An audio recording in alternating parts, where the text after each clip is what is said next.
Ayun, magandang araw sa ating lahat mga kaibigan. Muli na naman nagbabalik ang lingkod Rondy TV mo. Tuloy tayo kagad sa ating topic mga kababayan.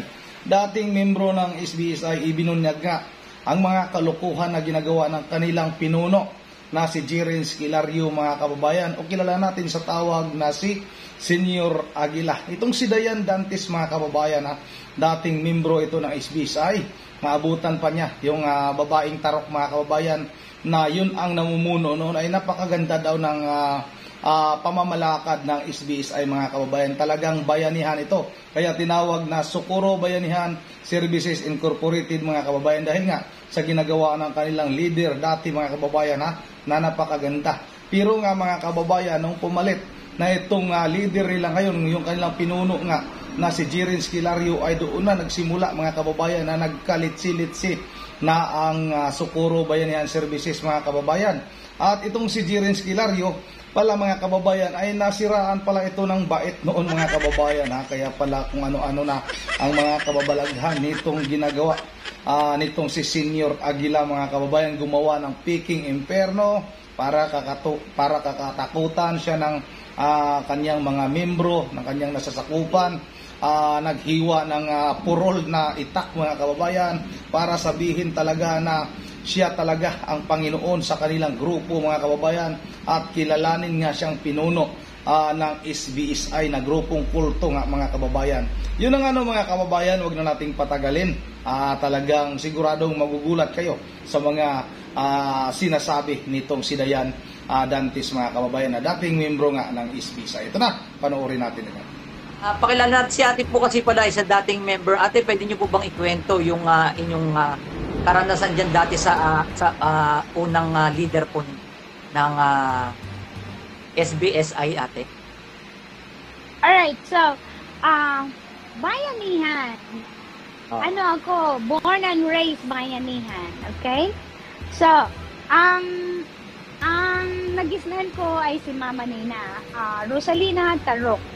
Kasi si Albino, which is yung husband niya, is wala na. So yung naano ko talaga is si Rosalina Tarok.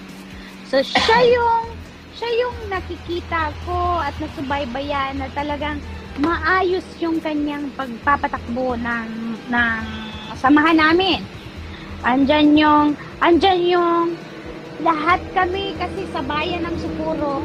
Lahat kami, I think, every Friday yun, maglilinis kami ng buong bayan. Voluntaryo ang tawag doon. Maganda. Mula sa plaza, talagang magtatanim, maglilinis, hanggang sa swimming pool namin. Kasi may swimming pool. Ate, nasa baba pa po kayo yun, hindi pa po kayo sa bundok? Yes. Wala pa kami sa bundok. Wala pa. Sa town kami. At saka, malaki yung kasi bayanihan, parang nag-scattered all over Siargao. So, Siargao Island, so nag-scattered yun na pero pag merong let's say mga fiesta ng bayan namin is June 19. Apo. Ngayon, lahat ng members na, let's say, nakatira sila sa iba-ibang mga barangay at ibang town, pupunta talaga sa bayan ng Socorro para mag-celebrate at mag-celebrate kami ng fiesta at magbigay kami meron kaming contribution sa bahay na titirhan namin. Let's say, isang kalahating sakong bigas, tapos 500 pesos na pera para pang-help doon sa tinitirhan namin. So, tulong-tulong. Maganda. Sabihin kay yung sa panahon po ng kanyang lola, napakaganda ng patakaran ng yes, SBSI. Saglit, hindi ka sa camera. Pumunta ka sa may kanan mo. There. Umusog ka a little bit sa kanan. Ayan. There you go. Yan. Perfect. Okay. Perfect. Hindi mo kasi nakikita. So, okay. Yun ang napakagandang pagpapatakbo at pagpapasunod ng mga members talaga. Napaka malumanay magsalita. Sobrang malumanay na talagang leader siya talaga. So, ang nun, let's say, ang members merong namatayan yung family ng isang members. magko-contribute kami noon Mm. sa buong household. At yung tulong-tulong talaga, bayanihan talaga ng Tulong talaga. As in, tulong. Ngayon, sa buwan ng July, bayanihan yon. Bayanihan, buwan ng July, buong buwan. So, kung sino yung magpapagawa ng, let's say, magpagawa ng bahay, isang buwan yun na pagtulong-tulungan ng lahat ng members. Maganda. Na, yes. So, kung wala siyang perang pambili ng materials, pagtulong-tulungan ng buong members din mag-contribute ganda pala. para ibili ng plywood, yung nipa, yung ganon. So, tulungan talaga. Tapos, merong mga babae naman, andun mag-contribute din na magluto, maghugas, gawa ng snacks.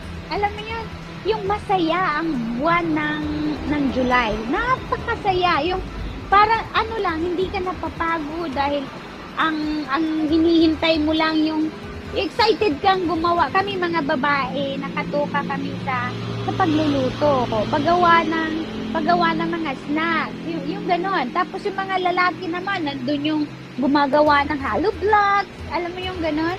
So, parang talaga. Pagtutulong-tulong talaga ang nangyayari. Tulong-tulong lang talaga. Plain as that. Ibig sa isang salita, yung sa time po ng kanyang lola ay napakaganda ng samahan. Ay, oo naman. Grabe talaga. Ang ganda. Sobra. Saglit nga. Isara ko lang yung pinto. Saglit. Punta na po tayo muna. dito sa Saglit muna. Isara ko muna yung pinto. Maingay yung saglit. Sarap pa. Teka lang ha. Hintayin natin Saglit lang. Magandang kwentuhan Sorry. ito mga kababayan. Okay. So, alright. Kaalaman talaga. Go back. So, punta tayo sa... Okay, punta na tayo dito sa sa time na po mismo ni Senyor Aguila. Oh my God. Ano ang inyong masasabi dito ng kanyang mga ginagawa? Kasi napakaraming issue na lumalabas. Yes. Na Ito yung masasabi ko is nadilobyo ang bayanihan nung pumasok na siya. Hindi ng pagkasabi mga kababayan, nadilubyo. Ang lupit nun mga kababayan, talagang sobra-sobra yung pagkadismaya nitong dating membro nga ng SBSI mga kababayan. Biruin mo, nadilubyo. Nadilobyo ang bayanihan sa magandang samahan. Pero nag-umpisa yan really na parang kinuntsaba at muna. Tawag dito, nga sabi ni Senator Villar sa kanila, Sindikato. mga yun? Sinindikato. Sinindikato nila yung magandang bayanihan dahil ang nagpaplano nun talaga, makikita naman kahit i-deny nila na makuha ang liderato ng bayanihan is si Mamerto Naku po, Galanida matanda. at si Karen Sanico. So, pareho silang gustong magdala ng grupo. Ngayon, ang sinisindikato nila, ang pinapaplanuhang isindikato is yung pinakamalaking grupo. Maraming grupo sa Socorro ng mga people's group. Maraming. But the biggest is yung bayanihan. Yun talaga ang pinakamalaki, solid.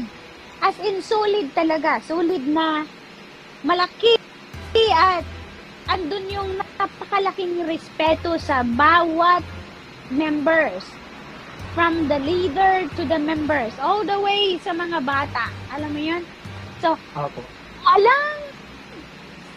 nung si Jerins na nag-umpisa yun na parang nililigawan nila na makuha nila yung ni Mama Nena, yung puso ni Mama Nena. Dahil nagpapanggap si Jerins nga na isang incarnation ng Santo Niño. Alright. Kami naniniwala. Kaya, na si Jerry's doon ng Santo Niño? Yes, yun ang pinapalabas. Okay. Kasi kami ay solid kaming mga IFI Church, Filipino Independential Church. So, Pilipinista. So, yun ang church namin. So, ang ano nga ni Mama Nina, yung kanyang son-in-law is yung pare, Monsignor pala ng church namin.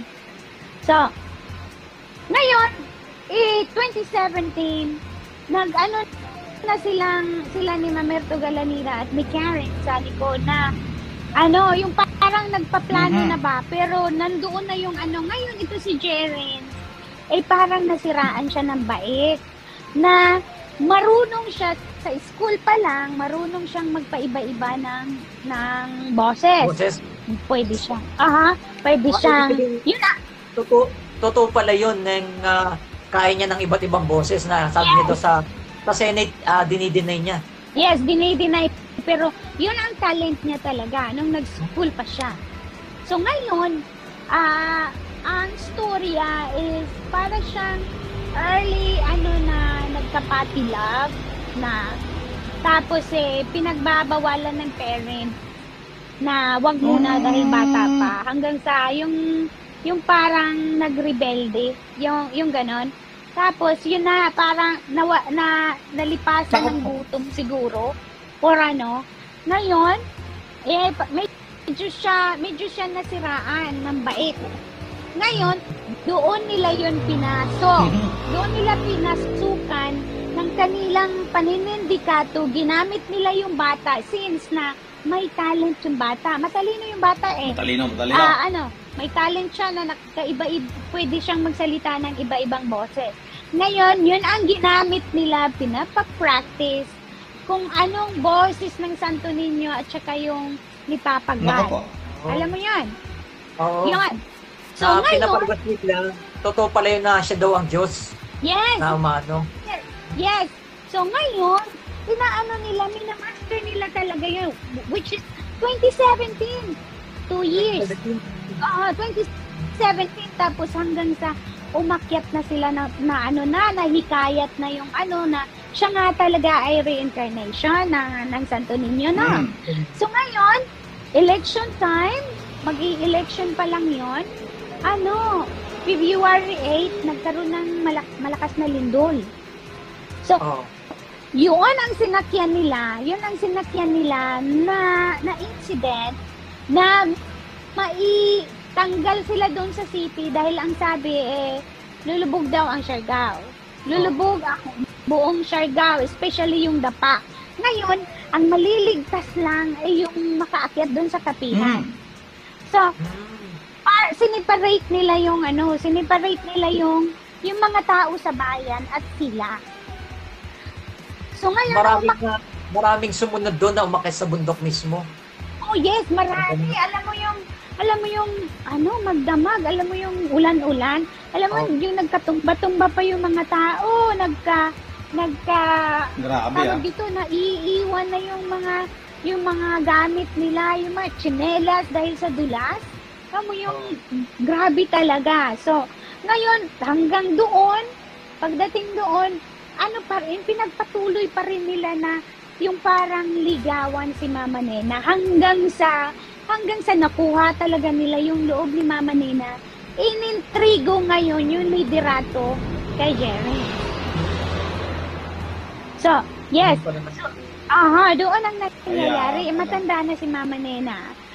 Talaga, yun talaga ang pinapapaniwala sa kanila na siya talaga at ang niya, pinapalabas sa kanya na siya ang tanging tagapagligtas. Alam mo yan? Oo. Ipapakita niya talaga kay Mama Nena na siya yun.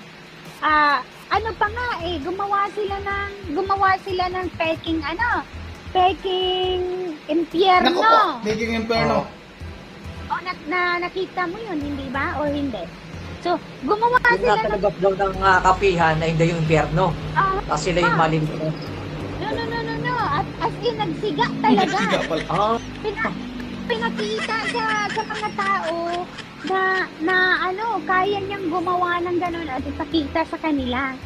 Kaya niyang gumawa at ipakita ng maniwala ang mga tao, ipakita yung impyerno sa harapan nila. Lupit. Ibig sabihin natin, nagmimilagro na si Senyor Aguila. It's Ganun ang a ginagawa. It's a DIY miracle na ano. So, ganito yung nangyari ha. Ganito yan ang nangyayari. Pinapaniwala niya ang mga tao na meron siyang kakayahan ganun. Ano? Let's say meron siyang mga itak. Meron siyang mga itak. At ihihiwain niya yung kanyang sa malaking doon sa dome nila. Hiwain niya yung kanyang katawan. Walang dugo. Pero guess what? Ang layo kasi ng mga tao dun sa stage, yung ginagamit niyang panghiwa is yung purol. Yung purol na itak. Ngayon meron siyang nagmamayabang ngayon. Meron siyang dinalang tao doon na isasampulan niya. Ngayon yung nadampot, yung may matalas.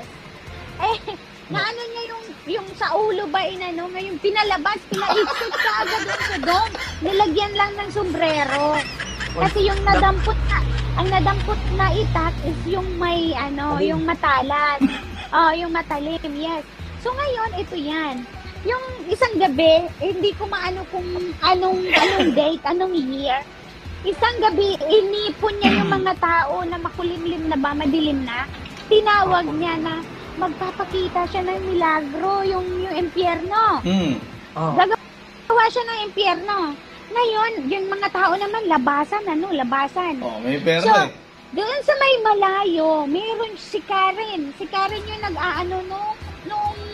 nung impyerno magsisiga doon sa may mga tauhan siya.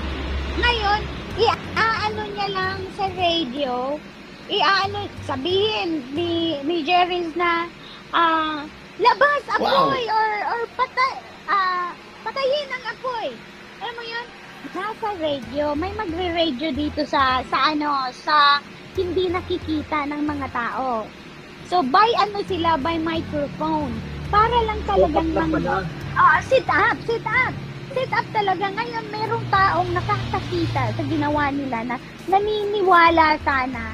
Alam mo bang pinagsasabi niya kinabukasan na hindi totoo.